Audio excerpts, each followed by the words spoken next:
কোনো সমস্যা নাই। মুচলেকা লাগবে, কারোরে আপনি আটক রেখে করবেন, সমস্যা নাই, করেন। যেকোনো পদ্ধতিতে জামিন দেন। মামলাই উঠায় না, জামিন তো বহু দূরের কথা। এইভাবে চলছে এই দেশ। তো আমি ইয়ের কাছে, রফিকুল ইসলাম ভাই, আপনার কাছে, আপনি আলেমদের রিপ্রেজেন্ট করবেন আজকের এই অনুষ্ঠানে। আপনাদের আসলে মানে মানে ঘুম হয় কিনা এটা একটু জানতে চাই। দেখুন, আসলে বড় আফসোসের বিষয়, পরিতাপের বিষয়, কষ্টের বিষয় যে আজকে 5ই আগস্টের পরেও আপনার আসিফ আদনান কিংবা আবরার ভাইয়ের মতো ব্যক্তিদেরকে আজকে আহ, মামলায় জড়ানো হচ্ছে। এই মানুষগুলো কারা? আমি যদি বলি এই মানুষগুলো কারা, বাংলাদেশে আলেম বা ইসলামপন্থীদের মধ্যে একেবারে কয়েকটা, হাতে গোনা কয়েকটা নাম বললে যে মানুষগুলো আওয়ামী লীগ সরকারের বিরুদ্ধে প্রাণপণ রাজপথে লড়াই করেছে, একেবারে সামনের সারিতে ছিল যারা, এবং আওয়ামী লীগের হিট লিস্টে ছিল যারা, এই সমস্ত মানুষগুলোর মধ্যে এই দুইজন মানুষ অন্যতম। আরেকজনও যিনি আছেন, যার নামে মামলা দেওয়া হয়েছে, জাকারিয়া মাসুদ ভাই সম্ভবত, তো উনিও সরকার বিরোধী লোক, আওয়ামী বিরোধী লোক। কিন্তু আসিফ আদনান ভাই এবং আবরার ভাইয়ের কথা আমি একেবারে সুনির্দিষ্ট বলতে পারি যে আসিফ আদনান ভাই এই আন্দোলনে স্বতঃস্ফূর্ত ভাবে ছিলেন। হ্যাঁ, এরপরে আবরার ভাই স্বতঃস্ফূর্ত ভাবে আওয়ামী লীগ বিরোধী আন্দোলনে ছিলেন, স্বৈরাচার পতনের আন্দোলনে বড় ভূমিকা রেখেছেন এই মানুষগুলো। তো এই মানুষগুলো এখন 2025 সালে 5ই আগস্টের পরে জঙ্গিবাদী মামলা। কি আশ্চর্য কথাবার্তা! মানে একটা বিষয় দেখেন, মানে এদেশে জঙ্গিবাদ এই টার্ম বা এই ট্যাগটা দিয়া আপনার এক ধরনের নেম কিলিং যেটাকে বলে, মানে নির্দ্বিধায় হত্যা করতে পারো, নির্দ্বিধায় তুমি জেলে পড়তে পারো, মানে এই ট্যাগটা দিতে পারলেই সহজেই একজনকে কাবু করা যায়। কাউকে যদি থামাইতে হয় এই ট্যাগ দিয়ে দাও। এই যে হাসিনা কিংবা রয়ের যে প্ল্যানিং, এখনো সেই একই প্ল্যানিং রয়ে গেছে।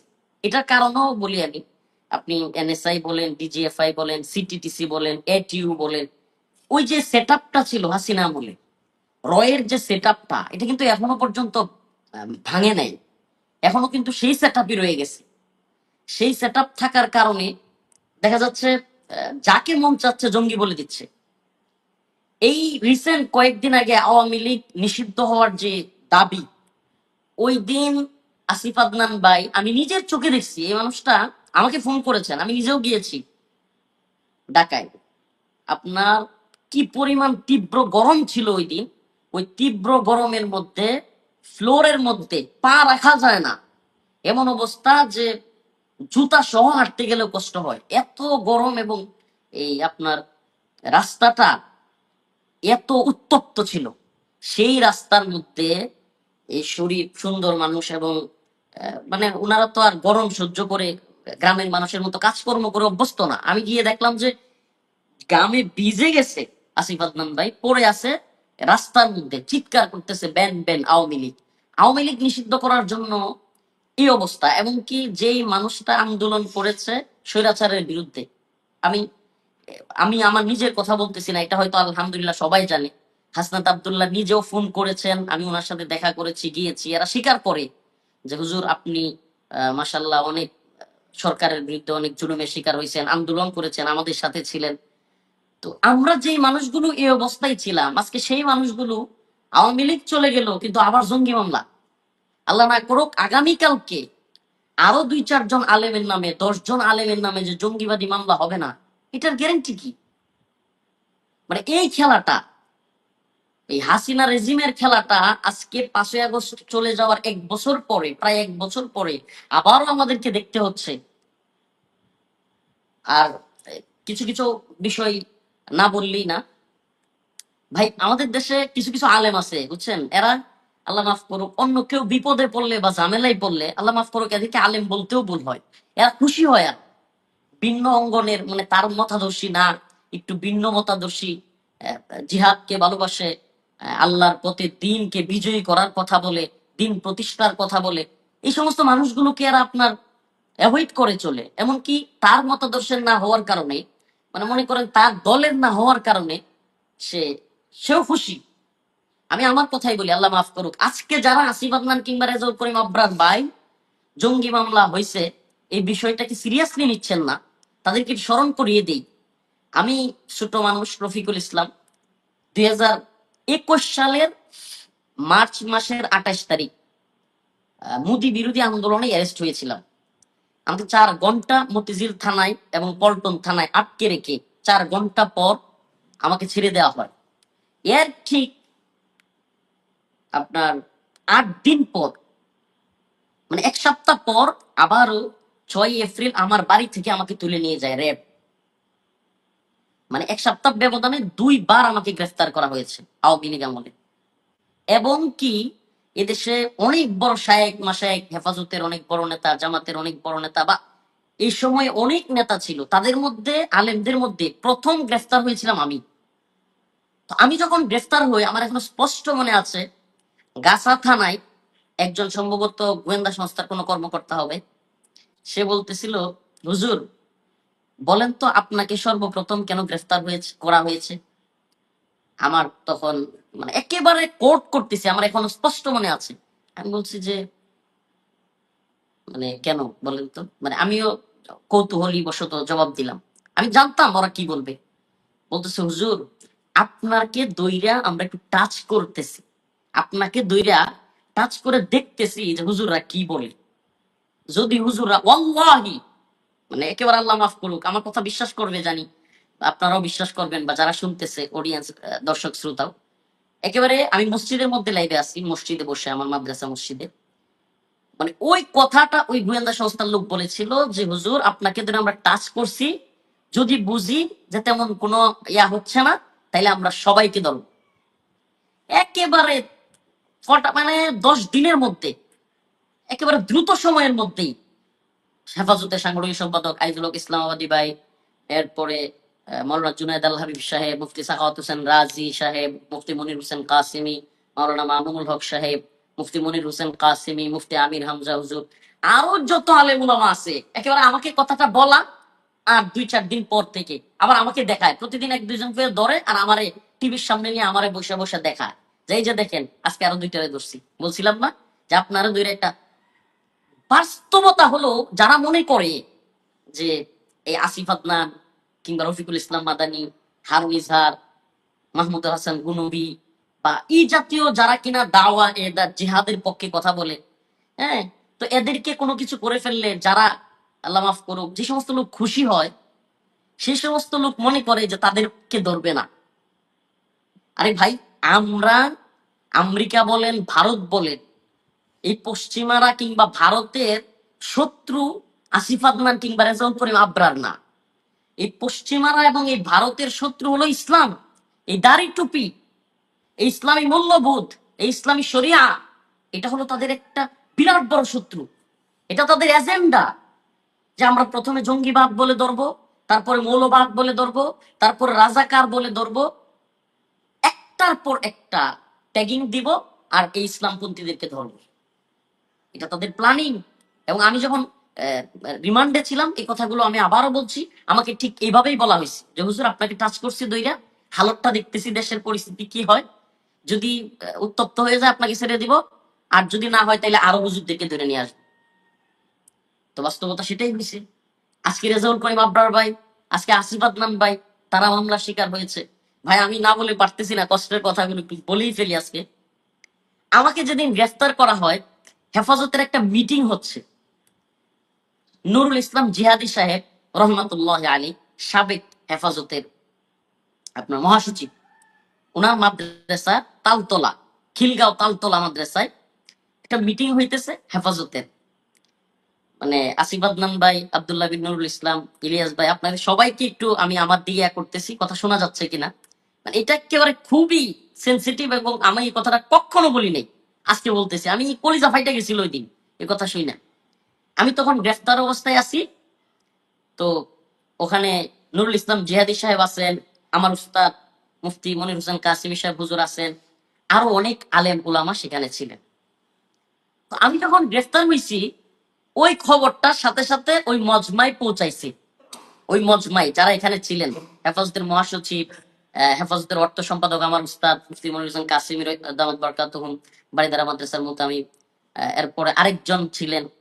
তো এখানে হেফাজতের একজন নেতা, নাইবে আমির, মানে নামটা বলতে যাচ্ছি না, উনি সরাসরি বলতেছে হ্যাঁ বেশি বাইরে গেছিল পোলাটা, বেশি লাফালাফি করে, হয়েছে না এখন? মানে ঠিক এই কথাটা বলছে। এবং একাধিক সাক্ষ্য প্রমাণ, আমি ওই মজলিসে থাকা একাধিক সাক্ষীর মুখে এই কথাটা শুনছি। কোথায় শুনছি? যখন আলেম ওলামারা গ্রেফতার হয়ে আমার সাথে সাক্ষাৎ হয়েছে, ওই সময় শুনে ফেলছি। এবং তখন আলহামদুলিল্লাহ উস্তাদ ছাত্রের ভালোবাসা সেটাই, মুফতি মনির হোসেন কাসিমি সাহেব ওনাকে থামাই দিছিলেন, ওই লোকটাকে থামাই দিছিলেন, হেফাজতের ওই নাইবে আমিরকে, যে আপনি এটা কি বলেন? সে ছোট মানুষ, শাসন করলে বিচার করলে আমরা করব, যা বলার আমরা বলবো। তখন মুফতি মনির হোসেন কাসিমি সাহেব হুজুর হেফাজতের মহাসচিবকে বললেন যে আপনি একটু গাজীপুর, যেহেতু রফিক কায়না রাখছে, গাজীপুর কোর্টে আমাদের হেফাজতের নেতা কর্মীদেরকে একটু পাঠান। ভাই আল্লাহর কি কুদরত, যেই নাইবে আমির আমাকে এই কথাটা বলছিল, মানে 20 দিন যাইতে পারে নাই, আল্লাহর কুদরতে তিনিও জেলখানায়, মানে তারও ধরছে।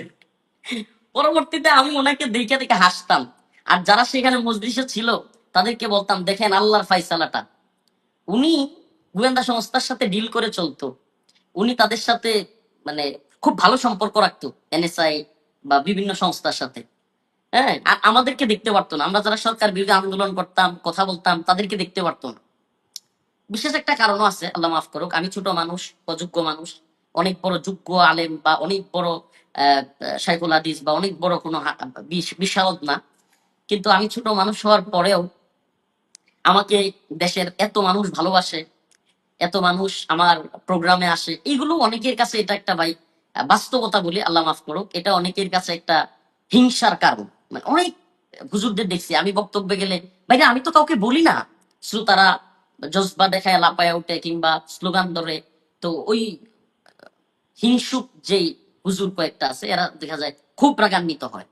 তো এই লোকগুলোর মধ্যে একজন ছিলেন এই নাইবে আমির। তো ভাই কথাটা আমি বলতাম না যে ওই লোকগুলো আমাকে গ্রেফতার করার পর খুশি হয়েছে এক দুইজন, যে কি বেশি বাড়াবাড়ি করে, পোলাটা বেশি লাফালাফি করে। পরবর্তীতে আমাকে কারাগারে গিয়ে বলতেছে যে হ্যাঁ আপনি, তুমি কসুর প্রধানমন্ত্রী বললা, এটা কি যায় একজন প্রধানমন্ত্রীর সাথে? আমারে গিয়া মানে বাইরে তো দালালি করছেই, এরপরে আমাকে দর্শে খুশি হয়েছে, জেলখানায় গিয়ে আমার প্রশ্ন করতেছে হ্যাঁ তুমি কসুর প্রধানমন্ত্রী বললা, এটা কি যায় একজন প্রধানমন্ত্রী? আমি বলছি আমি আল্লাহ মাফ করুক, আমি সরাসরি যেটা বলছি ওনাদেরকে এটাই বলি, আমি বলছি আমি কি আপনারা বলছি কসুর প্রধানমন্ত্রী? কয়, না। আমি কাকে বলছি? এই শেখ হাসিনাকে বলছি, যে আলেমদেরকে জেলখানায় দিতেছে, যে আলেমদেরকে মারতেছে, যে হেফাজতের শাপলা চত্বরে অগণিত ছাত্রদেরকে হত্যা করছে, যে ভোটবিহীন নিশিরাতের ভোটে নির্বাচিত হয়েছে, তারই কসুর প্রধানমন্ত্রী বললে আপনার গায়ে লাগে কেন? আমার কিন্তু ভাই এই জন্য মানে এই তথাকথিত মুরব্বী গুলো আমার দেখতে পারে না।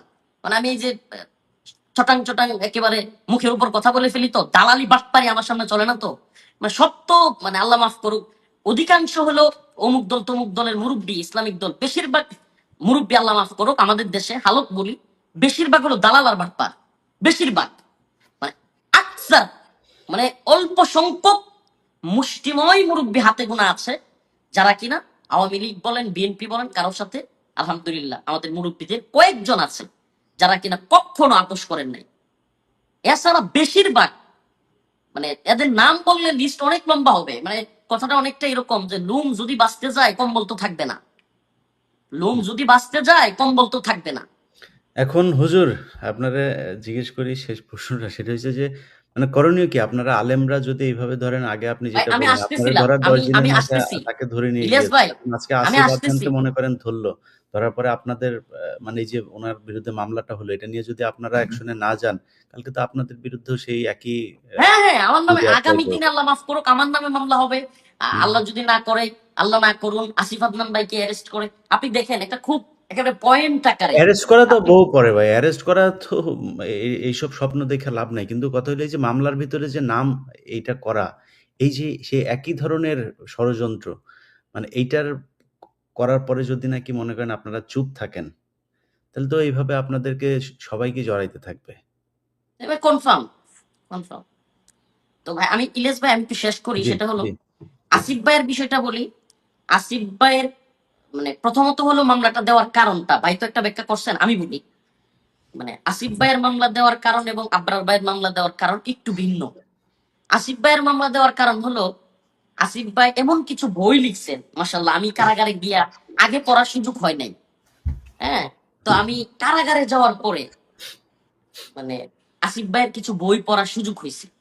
তো এই মানুষটা মাশাল্লাহ এই অল্প বয়সেই খুব ভালো লিখেন, এবং যে লেখাগুলো আমরা যে জায়গায় পৌঁছাইতে পারবো না, মনে করেন কৌমি আলেমরা বা জামাত ইসলামের আলেম বলেন বা উলামায়ে কেরাম যেই জায়গাটায় কথাগুলো পৌঁছাইতে পারবেন না, ইসলামের মৌলিক কথাগুলো, দিনের মৌলিক বিষয়গুলো, সেই জায়গায় আসিফ আদনান ভাইয়ের মতো ব্যক্তিরা কলেজ ভার্সিটি বা ওই শ্রেণীটার কাছে ইসলামের দিনের কথাগুলো পৌঁছে দিচ্ছেন। এবং আপনি দেখবেন আসিফ ভাইয়ের বেশিরভাগ শ্রোতা কিংবা বেশিরভাগ ভক্ত বলেন বা উনাকে যারা ফলো করে বেশিরভাগ হলো কলেজ ভার্সিটির ছেলেরা। শিক্ষিত কারণ লোকজন, উনি, শিক্ষিত শ্রেণী। হ্যাঁ হ্যাঁ, এই জন্য উনি কিন্তু মানে দিনের মৌলিক বিষয়গুলো বলেন, শরিয়ার কথা বলেন, খিলাফার কথা বলেন, ইসলামী শাসন ব্যবস্থার কথা বলেন। এই কথাগুলো বলার কারণে উনার দিকে ভারত বলেন বা ওই পশ্চিমা বলেন বা বাংলাদেশেও যারা এই তথাকথিত জঙ্গিবাদ বিরোধী কাজ করে, নাউজুবিল্লাহ, তথাকথিত বললাম এই জন্য যে দেখবেন কিছুদিন পর পরই জঙ্গিবাদ নিয়ে অনেকেই অনেক ধরনের বক্তব্য দেয়। আপনাকে রিসেন্ট একটা বক্তব্য শোনাই একটু, আপনি দেখছেন কিনা। জামাতে ইসলামীর একজন উল্লেখযোগ্য নেতা সৈয়দ আব্দুল্লাহ মোহাম্মদ তাহের, উনি জামাতের মহাসমাবেশে বক্তৃতা দিয়ে গিয়ে বলতেছেন বাংলাদেশে কোনো ধর্মীয় বা রাজনৈতিক জঙ্গিবাদ মাথা ছাড়া দিতে পারবে না। কথাটা একটু খেয়াল করেন, বাংলাদেশে কোনো ধর্মীয় বা রাজনৈতিক জঙ্গিবাদ মাথা ছাড়া দিতে পারবে না। ভাই আপনার জঙ্গিবাদ নিয়ে এত মাথা ব্যথা, বাংলাদেশে জঙ্গিটা কোথায়? আসিফ আদনান ভাই জঙ্গি?